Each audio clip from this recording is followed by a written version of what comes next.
하나님의 말씀은 요한계시록 6장 1절로 4절입니다. 내가 보매 그 어린 양이 그 7 봉인 중에 하나를 떼시는데 그때 내가 들으니 그 4 생물 중에 하나가 우레소리같이 말하되 오라 하기로 이에 내가 보니 흰 말이 있는데 그 위에 탄 자가 활을 가졌고 그에게 면류관이 주어졌고 이기면서 나아갔고 또 이기려고 하더라. 또 그가 그 둘째 봉인을 떼실 때 내가 들으니 그 둘째 생물이 말하되 오라 하니 이에 다른 불말이 나오더라.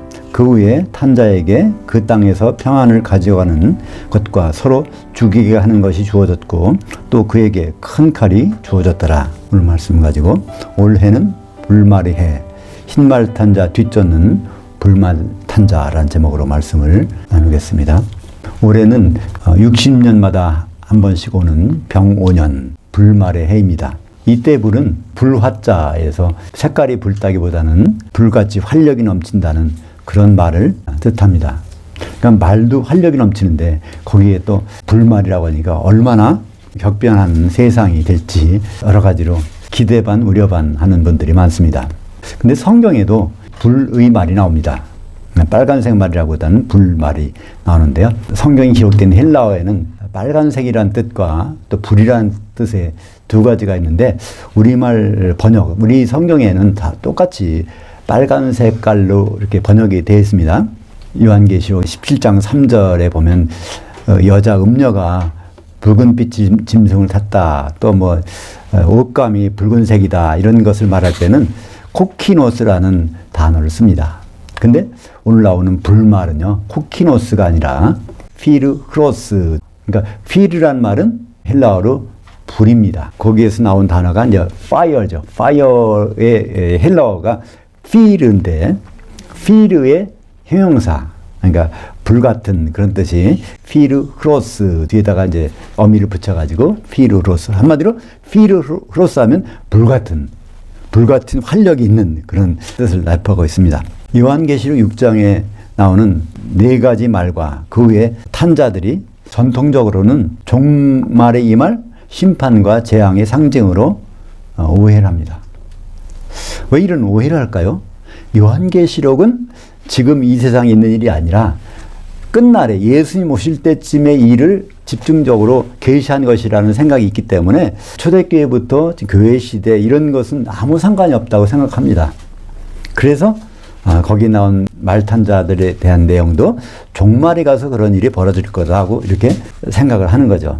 그래서 거기 흰말 탄자는 적그리스도, 불말 탄자는 전쟁, 검은 말 탄자는 기근, 초록색 말 탄자는 전염병. 그러니까 마지막에 예수님 오시기 직전에 7년 환란 동안에 적그리스도가 나타나서 이런 4가지 일이 있다는 겁니다. 그러니까 거기에 첫 번째 말은 누굴까요?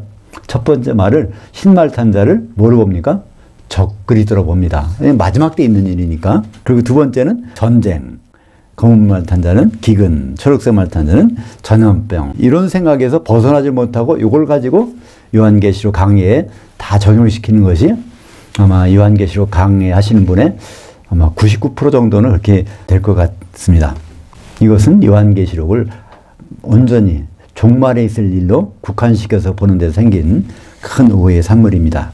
요한계시록은 한마디로 종말 때 일이 아닙니다. 종말의 일을 포함하고 있지만 초대교회부터 예수님 오시는 종말까지 그리고 그 이후에 심판과 천년왕국과 또 백보자 심판과 새 예루살렘까지 그 무지무지하게 많은 긴 시간들에 대한 것을 예언한 책이 바로 요한계시록입니다. 사도 요한은 요한계시록 기록할 때 반모섬에 있었습니다. 육신은 반모섬에 있었는데 그 영이 나갈 때는 모두 같이 나간다고요? 혼도 같이 나갑니다. 영과 혼이 같이 나가야 생각하고 느끼고 하는 그 모든 감정적인 일은요, 혼이 역할이거든요. 그래서 영과 혼이 나가고 반모섬에는 그 육신만 덩그러니 거기 누워 있을 것입니다. 그래서 시간 여행을 하는 거예요. 첫 번째 간 데가 어딜까요? 첫 번째 간 데가 공중이고 시간적으로는 주의 재림의 날로 간 것입니다. 왜냐하면 7 촛대 가운데 인자 같은 분이 있으니까 촛대는 교회라고 했으니까 교회와 주님이 만나는 곳, 그것은 우리가 어디라는 것을 알 수 있죠. 데살로니가전서 4장 16절 17절에 보면 바로 거기 나팔이 울릴 때 거기서 인자가 공중에 나타난다. 그 말씀이 거기 있기 때문에 사도 요한은 첫 번째 여행지가 바로 공중이고 시간적으로는 미래로 간 것입니다. 그래서 그리스도의 심판대를 보고 있는 모습이 그 현장이죠. 근데 이때 이 말씀을 하세요. 요한계시록 1장 18절에 그러므로 내가 본 것들과 지금 있는 일들과 장차 될 일들을 기록하라. 여기에 기준 시점을 오해하면요, 요한계시록 전체가 오리무중으로 빠집니다. 이 말씀을 하실 때 지금 있는 일들은 무엇일까요? 지금 있는 일들은 인자가 7개의 한가운데 있는 그 모습을 요한이 보고 있는 거예요. 지금 있는 일들. 그럼 이 시간까지 오기 전에 초대교회부터 쭉 시간여행을 해서 모든 상황들을 보고서 그때까지 간 그것이 바로 사도 요한이 영으로 이동해서 본 일들입니다. 그 일들이 구체적으로 어디 나죠? 요한계시록 2장과 3장에 보면은 7교회의 운명이 나오는데요. 그 7교회의 운명은 그 한 시점의 일이 아니라 그 교회가 초대교회부터 주님 오실 때까지의 맞을 그 운명에 대해서 쭉 기록하고 있는 것이죠. 그러니까 본 것들은 초대교회부터 교회 시대 전체, 그리고 지금 있는 일들은 예수님이 심판하시려고 하는 그 장면, 그 다음에 장차될 일들은 그 이후에 바로 천년왕국과 백보자 심판과 또 새 예루살렘까지 그 모든 일, 그 세 가지 부분을 기록하라고 한 것이 바로 요한계시록 1장 18절에 사도 요한이 받은 내용입니다. 그러다가 4장에 가면 무슨 일이 일어나죠? 사도 요한 보고 이리로 올라오라 그럽니다. 그러니까 공중에만 있지 말고 이리로 올라오라. 그러니까 이리가 어딜까요? 예수님이 계신 셋째 하늘로 올라가라. 그래서 거기가 보니까 정말 어린 양이 계셔, 보좌가. 그러니까 그것이 셋째 하늘인 것을 알 수 있죠. 그때 4장과 5장에서 앞으로의 일들을 말씀하시고 거기에 5장에 보면 두루마리 책을 결국은 어린 양이 이제 이걸 펴보실 텐데 앞으로의 여러 가지 운명들이 적힌 두루마리 책이 거기 7개 봉인으로 찍혀 있습니다. 그러니까 두루마리 책을 펼쳐보려면은 7개의 봉인을 다 하나하나 뜯어야 되는데 그 7개 봉인을 하나하나 뜯을 때마다 그 속에 있는 내용들을 미리 보여주려고 그 환상, 그러니까 사건들을 쭉 보여주는 거죠. 그 첫째와 둘째 인을 떼는 것이 오늘 본문에 나오는 요한계시록 6장 1절부터 4절까지 내용입니다. 거기 보면 첫째부터 셋째까지는 아직 종말이 아니라는 것을 어디서 알 수 있을까요? 넷째 봉인을 뗄 때 거기서 초록색 말이 나오는데 그가 뭘 가지고 있습니까? 죽이는 권세를 가지고 있는 거예요. 그죠? 아직 죽이지는 않고 있어요. 그러니까 전 3년 반이라는 걸 알 수 있습니다. 5번째는 후 3년 반, 6번째는 그리스도의 심판대, 7번째는 모든 것이 떨어지니까 다시 처음부터 돌아가서 예언한 장면이 요한계시록 8장에 나오는 거죠. 그러니까 첫째 인을 뗄 때 이것은 종말이 아니라 적그리스도가 아니라 초대교회의 내용이라는 것을 알 수 있는 것이죠. 죽임당하신 예수님은 흰말 탄 자가 면류관을 썼는데 면류관은 승리의 상징입니다. 성경에는 2가지 관이 나와요. 하나는 면류관 스테파노스, 또 하나는 왕관 디아데마타. 왕관은 이제 심판과 통치를 나타내는 거고 면류관은 승리를 나타내는 것입니다. 근데 첫째 인을 뗄 때 이에 내가 보니 흰 말이 있는데 그 위에 탄 자가 활을 가졌고 그에게 면류관이 주어졌고 이기면서 나아갔고 또 이기려고 하더라. 이거를 전통신학에서는 다 적그리스도의 모습이라고 본다고 그랬죠. 대표적으로 뭘 때문에 그렇게 보느냐면 여기 면류가 있다는 겁니다. 요한계시록 19장에 백마 탄 자는 왕관을 쓰고 계신데 똑같은 모습 같은데 비슷하지만은 차이가 있다는 거예요. 그러니까 이것은 그리스도 같은데 거짓 그리스도, 면류관을 썼기 때문에 왕관을 쓰지 않았기 때문에 그렇다고 말합니다. 근데 사실은요, 적그리스도는 무슨 관을 쓰나요? 왕관을 씁니다. 면류관을 쓴 법이 없어요. 그러니까 오히려 그걸 통해서도 적그리스도가 아니라는 것은 증빙이 되는 겁니다. 왕관을 안 쓰고 면류관을 썼으니까 보니까 활을 가지고 있어요. 근데 화살이 없어. 이미 시작했다는 겁니다. 복음 선포를 시작했다는 모습이 있고, 근데 이기고 있고 이기려고 나가더라. 그러니까 이기고 있는데 마지막에 이긴다는 것. 그러니까 마지막에 그리스도의 심판대에서 최종적으로 이기는 장면이 요한계시록 16장 17절에 다 이뤘다. 그때 이제 거기서 그러니까 이기기도 하시고 마지막에 오셔서 심판하시는 글이 있다는 것입니다. 적그리스도가 왕관을 쓴 것은 어디 나오죠? 13장 1절에 나옵니다. 그죠? 바다에서 오는 짐승이 거기에 왕관을 쓰고 있는 모습을 요한계시록 13장 1절에 보여주고 있습니다. 그러니까 주님은 사망 권세를 이기고 부활을 승리하셨어요. 그래서 면류관을 쓰시고 이제 복음을 선포하는 겁니다.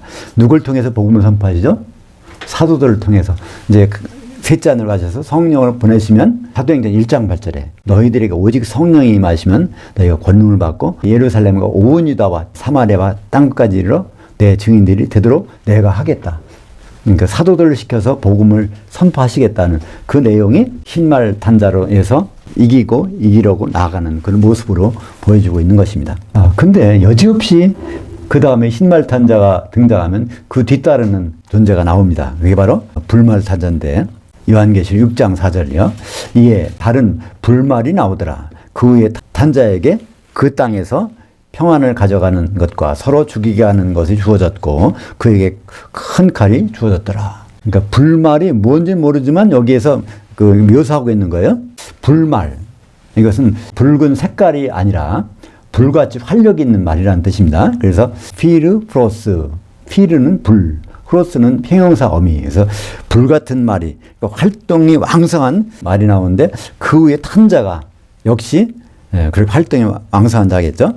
그에게 땅에서, 땅은 요한계시록에서 교회를 나타냅니다. 요한계시록 1장 5절에 땅의 왕들의 우두머리가 되신 예수 그리스도. 근데 예수님은 교회의 머리시니까 땅은 교회를 나타내고 있는 거죠. 그 교회에서 평안을 제하여 버리는 것. 교회에서 사람들은 평안에 매는 줄로 성령이 하나 되게 하시는 것을 그 성령 충만으로 하나가 되는 것이 있는데 그것을 계속 이간시키는 일을 불말 탄자가 하는 권세를 가지고 있다는 것입니다.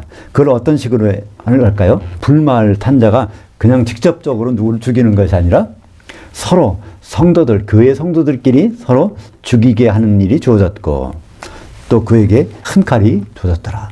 이 칼은 성경에 두 종류가 나옵니다. 롬파이아라는 것은 초록색 말 탄자가 가지고 있는 롬파이아, 그거는 검이고 전쟁용 칼입니다. 근데 여기 나오는 불말 탄자가 가진 것은 마카이라, 호신용 칼이에요. 근데 이게 그냥 칼이 아니라 큰 칼, 어떤 것이라도 이간시킬 수 있는 그런 칼이 바로 불말 탄자에게 주어졌다고 말씀하고 있는 것입니다. 그 정도면 그게 누구라는 걸 알 수 있죠. 불말 탄자가 누구다. 그러니까 복음이 선포되는 것에 그냥 뒤따라서 나오는 그게 나와요. 근데 그것을 방해하는 세력. 우리는 그 모습을, 그 현장을 어디서 생생하게 볼 수 있을까요? 마태복음 13장에서 씨 뿌리는 비유에서 그런 부분들을 다시 세밀하게 볼 수 있습니다. 근데 그 부분은 조금 지나서 계속해서 보기로 하고요. 이때 불말 탄자가 누굴까? 근데 불 같은 존재가 또 한 번 나오는데요. 요한계시록 12장에서 불룡이 등장합니다. 요한계시록 6장에서는 불말 탄자고요. 불말을 타고 있는 어떤 존재가 있는데 요한계시록 12장에서는 그 불용이 나타납니다. 12장 13절과 14절을 보겠습니다. 또 다른 이적이 보이니 보라, 한 큰 불용이 있어 머리가 7이요 뿔이 10이라. 그 여러 머리에 7 왕관이 있는데 그 꼬리가 그 하늘의 별들 그 3분의 1을 끌어다가 그 땅으로 던지더라. 여기에 내용들은 자세히 지금 이제 설명할 시간은 없고요. 7 왕관이라는 것은 이제 7 제국들, 그 10뿔이라는 것은 10 왕들이라고 이렇게 7번째 제국, 마지막 제국의 그것을 다스리는 존재인데 하늘의 별들이라면 요한계시록에서 별들은 천사들입니다. 천사들 중에 3분의 1을 끌어다가 땅으로, 교회로 던지는 일들이 여기서 말씀하고 있는 것입니다. 여하튼 요한계시록 6장에서 불같은 말을 탄 자가 있는데 그 존재가 누군지를 어렴풋이 짐작하지만 그것이 확실한 것은 바로 불용이 됐다는 거예요. 용은 요한계시록 12장에서 뭐라고 말합니까? 옛뱀이요, 그 용이요, 마귀요, 사탄이라 이렇게 설명하고 있죠. 그러니까 마귀는 지금도 활동합니다. 왕성하게 활동해요. 장로교 교리를 보면 예수님의 사망 권세를 이기고 승리하셨기 때문에 마귀는 이제 다 멸망했다, 패했다. 다만 그들이 속이고 있어서 그러는 것이다. 그러니까 예수 이름으로 쫓으면 그들이 도망간다. 이렇게 해서 마귀는 별게 아니다. 이미 예수님이 부활할 때 사망 권세가 없어졌기 때문에 다 철폐됐다. 이렇게 말하는데요. 그렇지 않습니다. 마귀는요, 그 가진 권세가 언제까지 지속될까요? 창세기 3장 14절에 그 답이 있습니다. 하와가 선악과를 따먹고 아담도 그것을 먹었을 때 그때 하나님께서 나타나서 하신 말씀입니다. 여호와 하나님이 그 뱀에게 이르시되 내가 이렇게 하였으니 내가 모든 가축과 들의 모든 짐승보다 더욱 저주를 받아 배로 다니고 살아있는 동안 티끌을 먹을지니라. 여기서 이 뱀은 요한계시록을 보면 사탄 마귀입니다. 사탄 마귀가 땅을 배로 다닌다는 것. 그 땅을 지배한다는 뜻이겠죠. 배를 다니고 그리고 티끌을 먹을지니라. 내가 활동할 수 있을 동안은 티끌 먹을지니라 하는데 아담이 뭐로 만들어졌죠?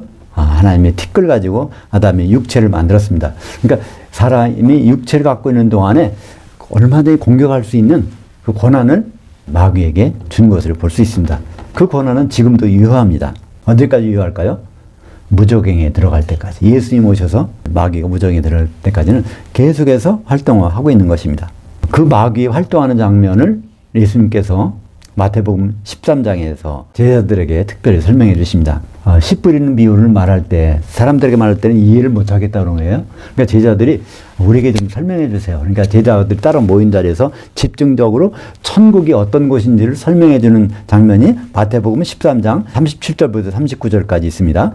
그 좋은 씨를 뿌리는 이는 인자요. 그 밭은 세상이요. 좋은 씨는 천국의 아들들이요. 그 가라지들은 그 악한 자의 아들들이요. 그 가라지를 뿌리는 그 원수는 그 마귀요. 추수 때는 시대의 끝이요. 추수꾼들은 천사들이니. 이것만 봐도 우리는 금방 뭘 할 수 있어요? 천국은 죽어서 가는 곳이 아닌가 봐. 천국은 마귀가 없는 줄 알았더니 마귀가 활동한다네.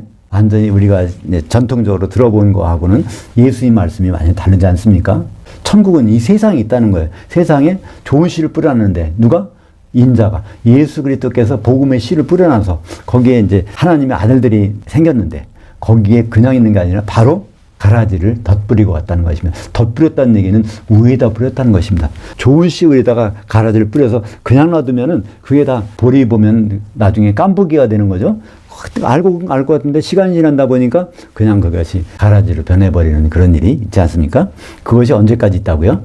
이 시대의 끝까지, 추수 때까지. 그러니까 주님 오셔서 추수하실 때까지는 그런 일들이 마귀가 있고 마귀가 뿌리는 가라지들이 있고 그 가라지들이 결국 뭘까요? 그가 데리고 나온 3분의 1의 별들, 천사들이겠죠? 다른 말로 귀신들입니다. 이처럼 그리스도의 복음이 선포되는 것은 반드시 뒤따르는 존재가 있는데 가라지들을 덧뿌리는 마귀가 있다는 것이고 그들의 일은 활력이 넘치게 마귀는 졸지도 않고 자지도 않는 것이죠. 언제까지? 추수 때까지 그게 뒤따르고 있다는 것입니다. 오죽하면 베드로 사도는 뭐라고요? 마귀가 우는 사자와 같이 삼킬자를 찾고 있으니까 그를 대적하고 있으라 그런 말을 하고 있지 않습니까? 불말탄 자는 불처럼 활력 있게 지금도 일하고 있습니다. 요한일서 3장 8절 죄를 짓고 있는 자는 마귀에게 속하나니 마귀는 태초 이래로 범죄함이라 하나님이 그 아들이 나타나신 것은 마귀의 일을 멸하라 하심이라. 도대체 마귀는 어떤 사명을 가지고 있을까요? 그 마귀의 사명에 대해서 우리가 생각해 볼 수 있는 구절은 고린도후서 11장 2절과 3절을 보면 알 수 있습니다. 고린도후서 11장 2절에 보면 난 사도인데 사도가 무슨 일을 하는가에 대해서 설명해 줍니다. 내가 사도가 너희를 교회를 정결한 한 처녀로 한 남편 그리스도께 드리려고 중매했음이라. 그러니까 사도는 중매쟁인데 그리스도와 교회를 중매해서 하는 일, 그 일을 해놨다는 겁니다. 근데 고린도후서 11장 3절에 보면 중매쟁이 염려가 나와요. 중매쟁이가 참 염려하는 것은 그 옛날 에덴 동산에서 그 뱀이 하와를 미혹한 것처럼 너희들도 미혹당할까봐 난 그게 참 염려스럽다는 거예요. 그러니까 마귀가 하는 일은 혼인을 방해하는 일이라는 것을 중매쟁이 말로써 우리가 알 수 있지 않습니까? 그러니까 복음의 내용은 결국은 그리스도와 교회가 혼인한다는 것이 복음의 내용이고 그것이 성경의 비밀입니다. 에베소서 5장 31절과 32절 그 남자가 부모를 떠나 그 아내와 합해서 한 몸을 이룰지니라 하는 것이 큰 비밀인데 이것은 그리스도와 교회가 결국 혼인하는 것이니라. 그것이 복음의 핵심 내용인데 그 일을 마귀가 방해하는 겁니다. 한마디로 혼인만은 못하도록 뭐 기도해도 좋고 성경 읽어도 좋고 좋은 구제 많이 해도 좋고 모든 걸 다 하는데 다만 뭐만 혼인 준비만 안 하면 좋겠다는 것이 마귀의 생각이겠죠. 그래서 그것을 요한일서에서는 그 마귀의 일이라고 말씀하고 있는 것입니다. 고린도후서 11장 3절 다시 볼까요? 나는 그 뱀이 그 간계로 하와를 미혹한 것 같이 너희 마음들이 그리스도를 향하는 단순함과 깨끗함에서 떠나 부패할까 두려워하노라. 이 말씀을 중매했다는 그 뒤에 바로 나오잖아. 그리스도께 중매, 남편이 그리스도께 중매했는데 이 마귀가 이렇게 할까봐 난 참 염려한다는 말을 하고 있지 않습니까? 그러면 사탄 마귀는 지금 교회에서 활동 중인데 그를 어떻게 대적해야 될까요? 에베소서 6장 11절에 그 방법이 나옵니다. 그 마귀의 간계를 능히 대적하기 위해서 그 하나님의 그 전신갑주를 입으라. 여기에 전신갑주는요, 복수가 아닙니다. 한 벌이에요. 한 벌의 전신갑주를 같이 입으라는 뜻입니다. 어떻게 같이 입을까요? 한 벌의 전신갑주는 성령이 충만한 교회를 뜻합니다. 이 교회가 성령이 충만하다면 그 속에서 있는 사람들은 어떻게 할 수 없다는 것이죠, 마귀가. 갈라디아서 3장 27절 그 전신갑주에 대해서 얘기합니다. 누구든지 그리스도를 향하여 성령으로 세례받은 자는 그리스도로 옷 입었느니라. 여기에 세례란 그냥 성령 세례가 안 나왔는데요. 이 말을 한 사도 바울이 에베소 4장 5절에 세례는 하나밖에 없다. 너희들이 물세례 받으려고 하는데 물세례 받지 마. 잘못하면 불세례 받아. 그런 뜻이죠. 그러니까 세례는 한 시대에 하나밖에 없다는 것이 바로 사도 바울이 우리에게 말해준 것입니다. 세례 요한이 있을 때는 물세례, 예수님께서 주시는 세례는 성령 세례, 그 다음에 성령 세례 못 받은 사람들은 불세례 받는다는 것을 누가 얘기하고 있죠? 세례 요한이 예수님 보고서 사람들에게 증언하는 겁니다. 마태복음 3장 11절 12절에 보면 그는 성령과 불로 너에게 세례를 베푸실 것이요. 예수님은 성령으로도 세례 베풀고 불로도 세례 베푼다는 것입니다. 우리는 세례를 그냥 물 찍어 바르는 걸 생각하는데 또는 물에 들어가는 걸 생각하는데요. 세례라는 원래 밥티조라는 단어는 잠긴다는 것입니다. 물에 잠기면은 물세례, 불에 잠기면은 불세례, 성령에 잠기면은 성령 세례입니다. 세례 요한이 한 말을 계속 볼까요? 알곡은 모아 곡간에 들이고 쭉정이는 꺼지지 않는 불에 태우시리라. 그래서 예수님 오셔서 알곡은 성령 세례 받은 자들은 혼인만찬 곡간에 들어가고 쭉정이 성령이 소멸된 사람에게는 불지옥에서 세례받게 하신다는 것입니다. 사랑하는 여러분, 요한계시록 6장의 흰말 탄 자는 부활 승리 후에 복음을 선포하시는 주님의 모습이고 복음의 내용은 바로 그리스도가 반드시 교회와 혼인하신다는 그 내용입니다. 복음이 선포되면 거기에 불청객이 따라오는데 그것을 방해하는 사탄 마귀가 자르게 마련입니다. 오늘 본문 중에서 바로 불말탄 자가 끊임없이 활동력 있게 활동하면서 그것을 이간시키는 그 생각을 갖지 못하는 그런 일을 하고 있다는 것입니다. 올해 60년 만에 맞는 앞으로 우리가 여기 계신 분들은 불말의 해를 다시 보지 못하고 주님을 만날 것 같아요. 그죠? 앞으로 60년 더 사실 계획은 없으시죠? 그러나 이 불말, 이 해가 있어서 성경에 나오는 불말 탄자에 대해서 우리가 생각할 수 있으니까 참 행복합니다. 마귀를 대적하기 위해서 그리스도의 옷을 입어야 되지 않겠습니까? 그 그리스도의 옷은 단벌, 한 벌이고 성령 세례라고 갈라디아서 3장 27절에 나와 있습니다. 성령이 충만한 교회. 거기에서 있을 때 우리는 언제 불말을 만나도 대적해서 이길 수가 있을 것입니다. 올해 불말 탄 자의 불길을 잠재울 수 있는 것. 불이 많이 아무리 있어도 그걸 잠재우는 것은 소방수가 물 갖다 뿌리면 불이 다 소멸되지 않습니까? 우리의 진짜 생명수인 성령이 올 한 해도 무장하고 나가시기를 주님의 이름으로 축복합니다. 기도하겠습니다. 하나님 아버지, 성경에서 그 불말이 무엇인가, 불말 탄자의 모습을 성경을 통해서 오늘 목격했습니다. 그건 바로 용이고 옛뱀이고 사탄이고 마귀인데 그들이 하는 일은 예수님과의 혼인을 방해하는 것으로 다시 한번 깨닫습니다. 주님 오실 때까지 우리가 주님을 만날 준비를 제대로 할 수 있도록 인도하여 주시옵소서. 예수님 이름으로 기도합니다. 아멘.